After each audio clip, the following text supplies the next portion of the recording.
Penyidikan kasus penikaman yang dilakukan seorang suami berinisial HM terhadap istrinya bernama Lina di AB Pantai, Senin kemarin masih terus dilakukan penyidik Reskrim Polsek Tabepura, bahkan dalam pemeriksaan awal.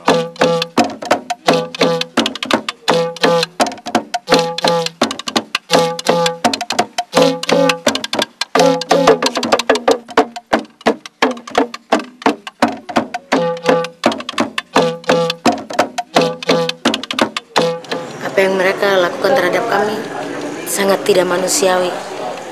Pakai semua disobek, dirobek, dan mereka lakukan apa yang mereka inginkan dari perempuan.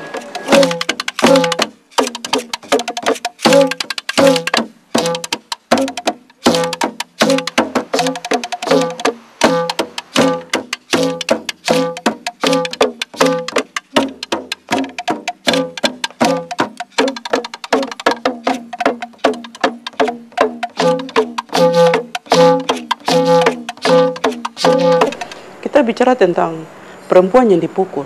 Bukan hal biasa suami istri, tapi kalau istri dibunuh mati, itu hal biasa.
Provinsi Papua atau Irian Barat waktu itu resmi menjadi bahagian dari Republik Indonesia.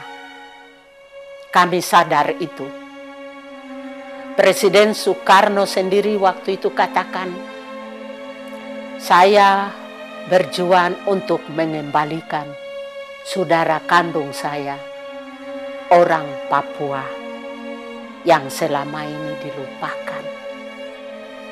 Tapi pengalaman yang kami alami, perlakuan seperti ini bukan saudara kandung. Kami juga sedang bergumul tentang apa yang selama ini diperjuangkan secara nasional, itu masalah gender. Sering kami mengharapkan dari kaum laki-laki atau kaum pria Papua itu sebagai partner hidup kami mau memberikan kesempatan kepada kami dan mau mengakui keberadaan kami yang sudah ditentukan oleh hukum adat itu. Sebagaimana saudara tahu bahwa sekitar 253 suku etnis budaya yang sekarang mendiami Pulau Papua ini. Mengapa dia terus menerus menjadi sasaran kekerasan itu? Mestinya dia disayangi, mestinya dia dilindungi karena dia ibu yang melahirkan generasi penerus bangsa. Tapi mengapa terus dia yang menjadi sasaran dari kekerasan itu?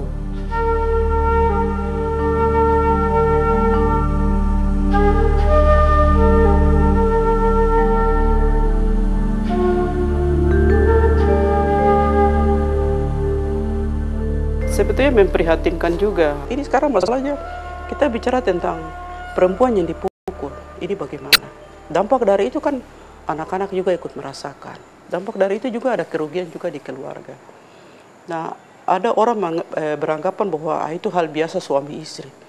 Bukan hal biasa suami istri, tapi kalau istri dibunuh mati, itu hal biasa. Seperti itu. Nah, ini yang bagaimana masih dalam perjuangan kita sama-sama. Bagaimana peran dari teman-teman NGO, juga ada keterlibatan sama-sama mitra dengan kantor pemberdayaan perempuan, baik provinsi, kabupaten, dan kota. Kemudian teman-teman Polwan juga. Nah, ini juga memang masih satu perjuangan besar untuk kita semua.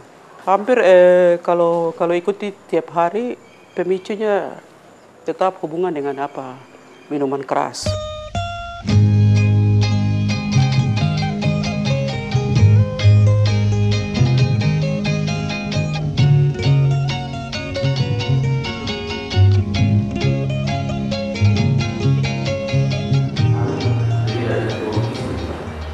Kenapa? Pulau Jawa satu laki-laki banding 5 perempuan. Papua ini satu laki-laki banding 3 perempuan.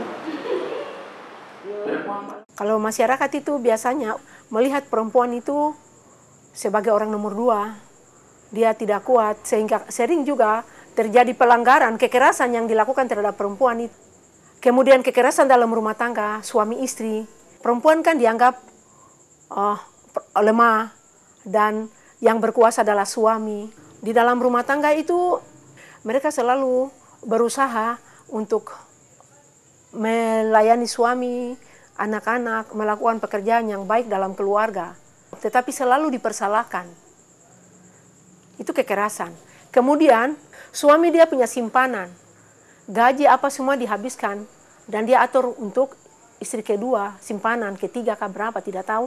Tetapi nanti dia pulang, dia tahu bahwa dia tidak tinggalkan keuangan yang cukup untuk istri pertama, istri yang sah, mengurus anak-anak, dan segala. Tetapi tetap dia dipersalahkan. Akhirnya kalau keluarga istri dengan suami, kalau tidak ini, bisa datang kepada pemukulan. Akhirnya istri jadi korban. Sekarang ada berita di koran, Cepos, yang benar ini sekarang Bunda kita mesti sebentar bicara ini dulu. Iya, ini oleh Menteri Dalam Negeri itu bagaimana?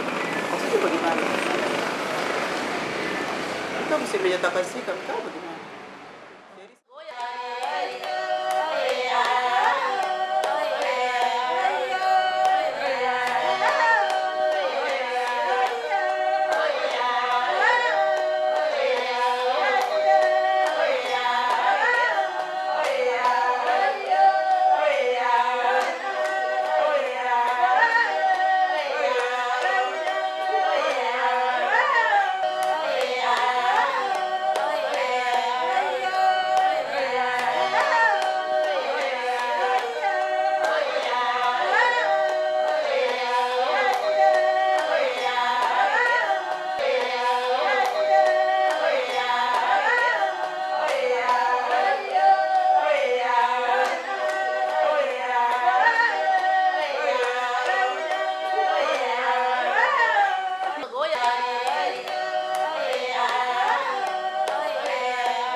Saya masuk tahanan itu karena saya supplier sayur, saya pemimpin. Jadi saya melihat Freeport terbuat untuk masyarakat itu tidak baik. Perjanjian-janjian yang tadi orang janji sama kita punya orang tua itu tidak dijanji dengan baik, tidak digunakan. Jadi saya tidak suka seperti itu. Kita juga punya hak, karena sayur mayur itu kita punya keringat. Tapi tidak beli dengan sesuaikan dengan masyarakat punya pikiran. Itu yang saya melawan Freeport.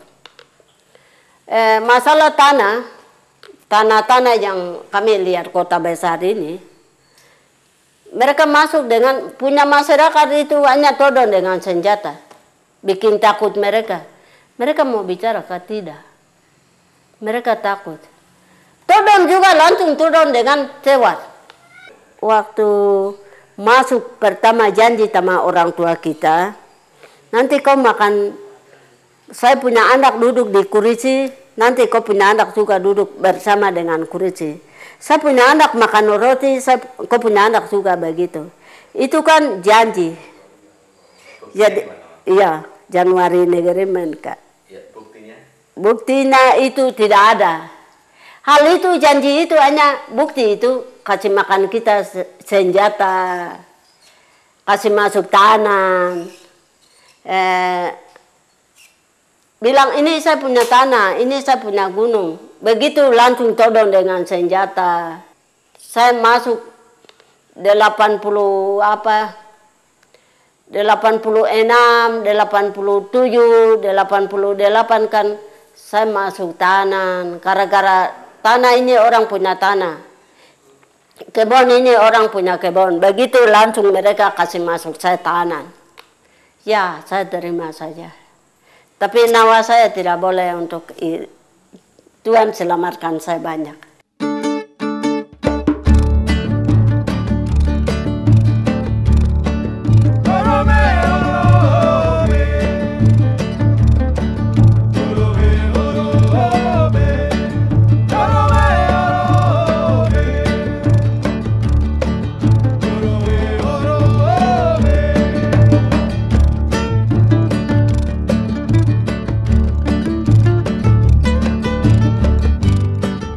Saya masuk tanah 8 kali.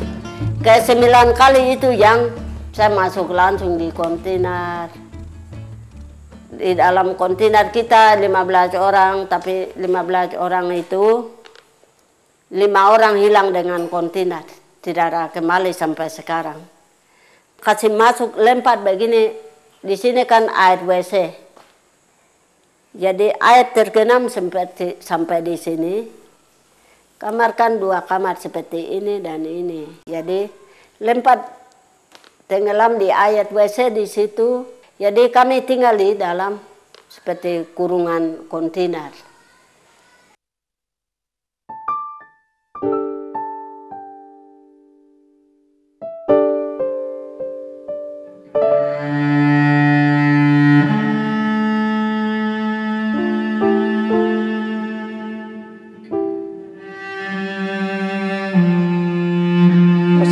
Dari waktu saya ada bicara di Radio Belanda, wawancara dari Belanda ke Swiss, kemudian di Jerman, terus mereka tanya tentang masalah kekerasan negara terhadap perempuan yang perkosaan ini. Saya bilang memang itu ada dan kami jalan dengan informasi resmi yang dibuat oleh kerjasama dari kawan-kawan dari pihak gereja, masyarakat adat di situ dan pihak gereja setempat.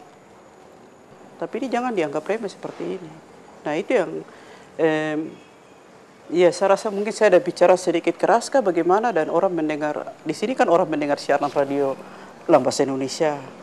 Dan ya saya memang tidak kuat itu, tapi sudah terjadi buat anak saya. Saya orang yang tidak ekstrim bicara, jadi saya rasa saya selalu bicara mesti seimbang ya, supaya tidak boleh, kalau kita sedikit ekstrim pasti terjadi teror terus menerus. Tapi saya selalu minta saya bicara barang benar, bicara kebenaran, berarti Tuhan akan menjawab kita atau akan menolong kita seperti itu. Itu keyakinan saya seperti itu.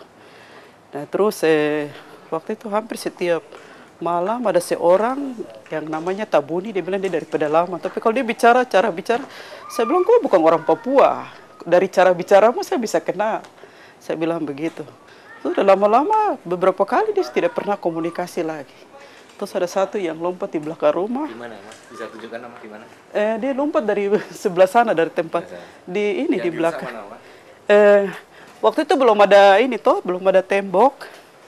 Jadi ini hanya kebun di belakang, semua kebun waktu itu.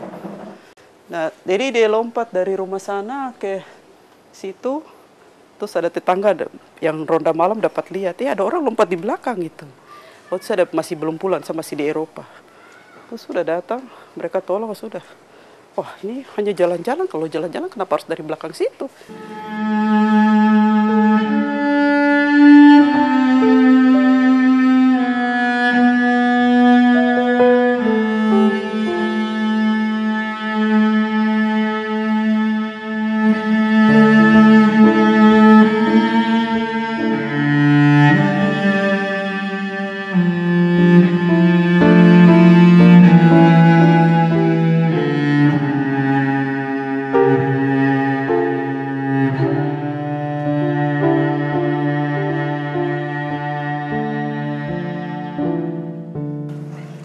Contoh seperti yang kasus itu Magdalena di Jayapura ini. Tidak tahu sudah sejauh mana atau sudah selesai ceritanya. Dia memang perempuan yang hampir anak jalanan yang tinggal terminal. Terus kemudian malam itu tidak tahu bagaimana ada di terminal, ada polisi di situ yang makan. Memang orang kenal, baku kenal, tapi terus tidak tahu bagaimana. Terus katanya dompetnya hilang, terus dibawa polisi. Nah ini yang sudah dibawa polisi sampai sudah dibawa di polisi. Tapi kenapa terus sampai di polisi bisa diperlakukan seperti itu sampai sudah tidak berdaya dibawa ke rumah sakit, ya besok subuh meninggal. Nah ini persoalannya sampai di polisi bisa seperti itu. Nah itu contoh seperti terjadi peristiwa di depan mata ini. Tapi tetap negara tidak, ya negara seperti polisi yang sebetulnya punya kewajiban untuk menyelamatkan bukan menyelamatkan.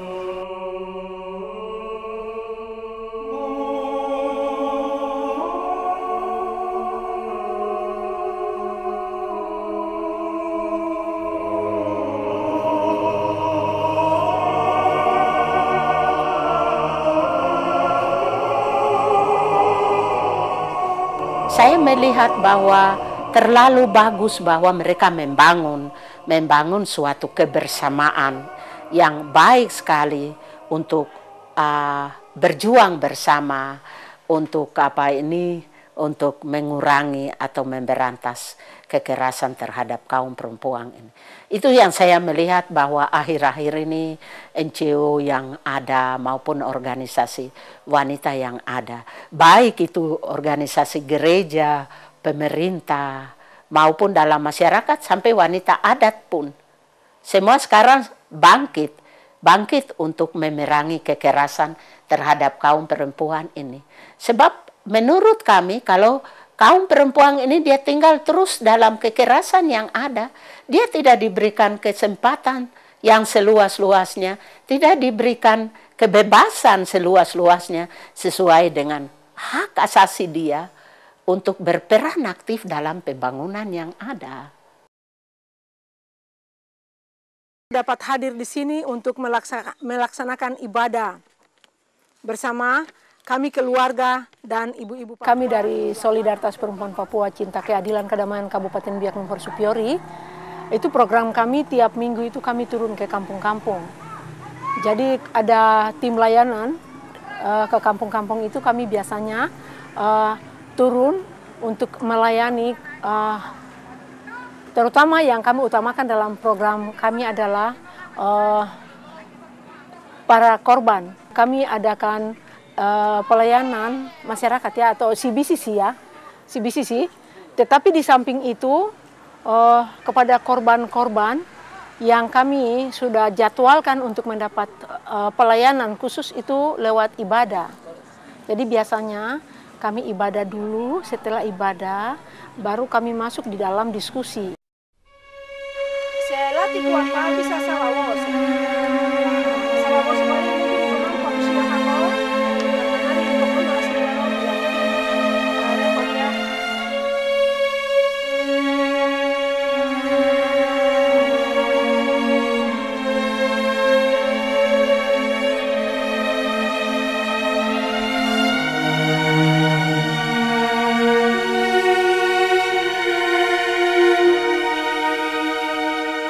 Kalau saya lihat sesudah reformasi ini cukup muncul perempuan di mana-mana.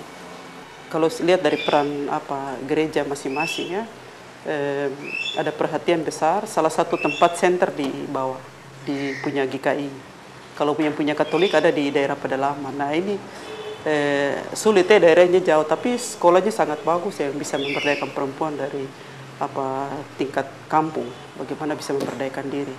Bicara soal kesehatan keluarga, bicara soal bagaimana ada income keluarga, macam begitu. Terus, nah saya lihat itu juga satu peluang besar yang sudah dimainkan oleh gereja, sudah dibuat oleh gereja. Namun karena situasi politik juga itu juga menghambat kerja-kerja dari peran gereja sendiri dan juga buat perempuan.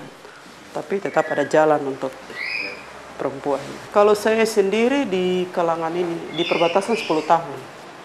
10 tahun memang kalau hambatan saya lihat itu soal adat dan soal situasi politik.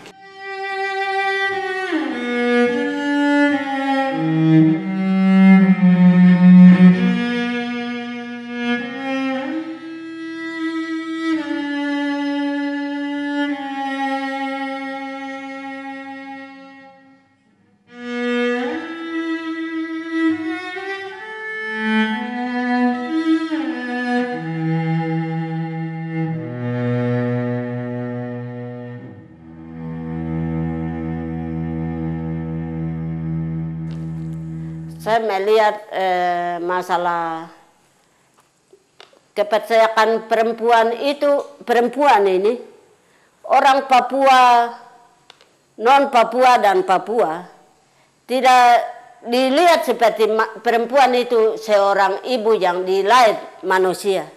Sama juga tanah ini. Tidak melihat tanah ini ada jadi kita hidup. Kami orang Papua, tanah ini seorang ibu yang melintang di sini.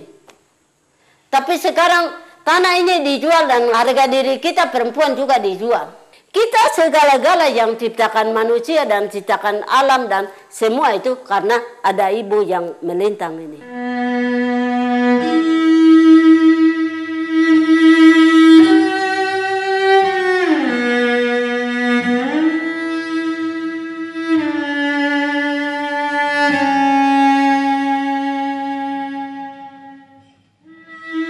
Kami mohon kepada pemerintah untuk melihat hal-hal, ada beberapa pokok yang mendasar sekali, karena kami melihat keadaan Papua khusus Biak ini terlalu kacau, dalam arti minuman keras ini pemerintah izinkan, dan orang jual minuman bebas, baik yang didatangkan dari luar, juga minuman lokal yang itu saguer itu yang biasa diiris dari pohon kelapa itu, ya, dan itu sangat merusak. Orang minum mabok tidak tahu diri, jadi minum tidak dengan sopan, mabok tidak dengan sopan, dan itu kekacauan terjadi, dan bagaimanapun juga akhirnya lari kepada perempuan yang jadi korban. Anak-anak ikut jadi korban, karena suami jadi pemabok, bapak pemabok, akhirnya anak-anak juga kadang jadi kasihan, dia putus sekolah, ada yang kesehatannya terganggu, mau berobat, ketika mau beli obat, tidak ada uang. Sebab kita mau lihat orang mabok sekarang ini, anak-anak yang peminum sekarang di zaman Indonesia ini, mereka bukannya sehat, kuat, bagus, tetapi loyo dan kurang bagus. Dan kami juga meminta kepada pemerintah daerah untuk cabut izin segala macam cara bentuk kupon putih ke apa namanya itu. Tetapi dari semua yang kami minta, tidak ada satupun yang pemerintah jawab. Dari tahun 2001 bulan September sampai sekarang sudah 2005. Kami melangkah dan melangkah bersama rakyat. Silakan. Sekarang satu hal yang kami pikir untuk kami lakukan, kami harus banyak berdoa dan berdiam diri. Kami serahkan semua kepada Tuhan dan Allah yang beracara. Mungkin seperti itu.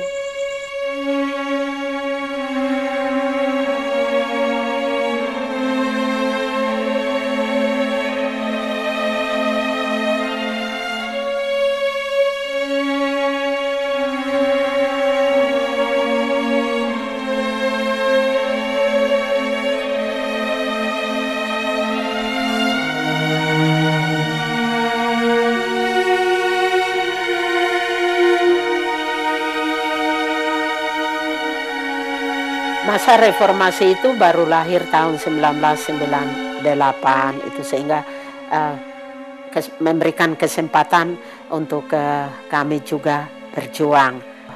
Sekali lagi tahap awal yang kami sekarang idealnya kami buat itu pertama kami satukan barisan, baru kami bergandengan tangan dengan organisasi wanita lain, dan saya pikir semua organisasi perempuan atau wanita yang ada di Provinsi Papua ini mau satu.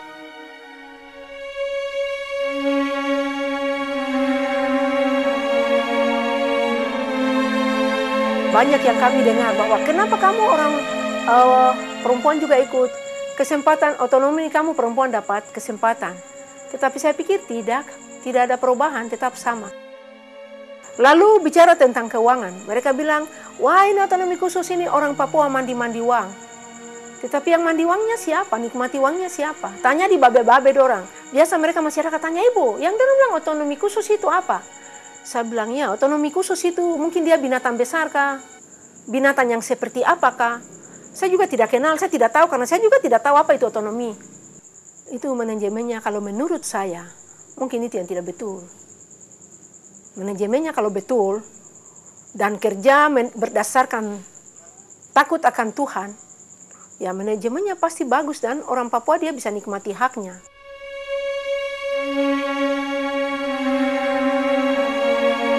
Walaupun kita buka Alkitab bicara laki-laki dan perempuan sama diciptakan, tapi tetap kenapa laki-laki lebih dulu diciptakan? Ini kan rahasia Allah seperti itu.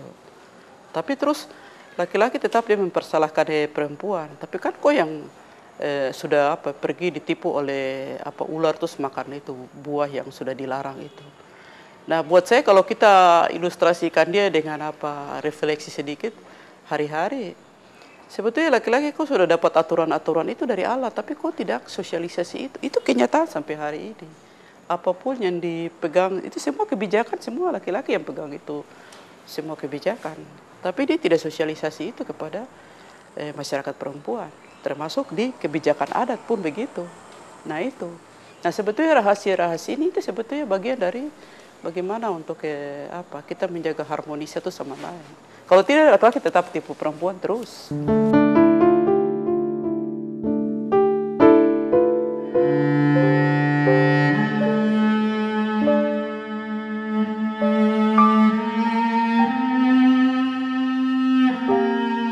Harapan saya sendiri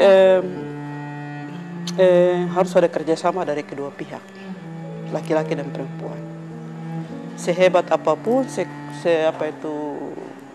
sekecil apapun, mesti ada perhatian bersama. Jadi ketika bisa jatuh cinta pada saat itu, contoh yang real saja, yang begitu jatuh cinta sudah, luar biasa. Tapi sesudah hidup berumah tangga, mulai terjadi penyelewengan di situ. Jadi saya pikir itu bapak yang pemegang kebijakan ternyata dia bikin pelanggaran. Nah, bagaimana ke depan betul-betul kita bicara gender, betul-betul ada persamaan hak di situ laki-laki dan perempuan. Dan mungkin pendidikan ini kita mulai dari keluarga sampai ke sekolah dan bagian-bagian yang lain.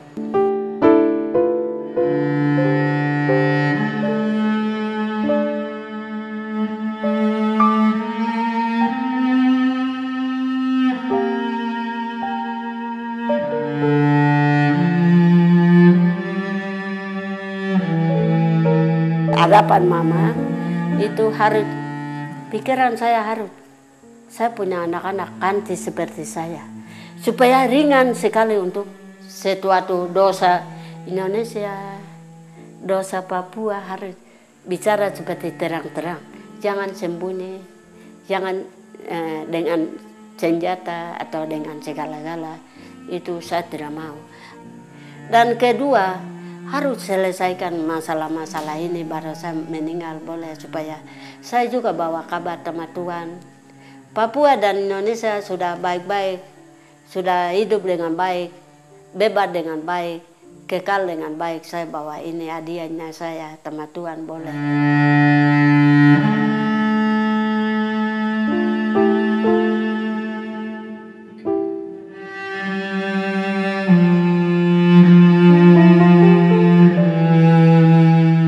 Harapan saya katakan begini, derap langkah perempuan Papua tertati-tati, tapi pasti. Dan itu harapan saya. hari esok yang lebih baik untuk tanah Papua terletak utama di tangan perempuan Papua itu sendiri. Bangunlah wanita Papua.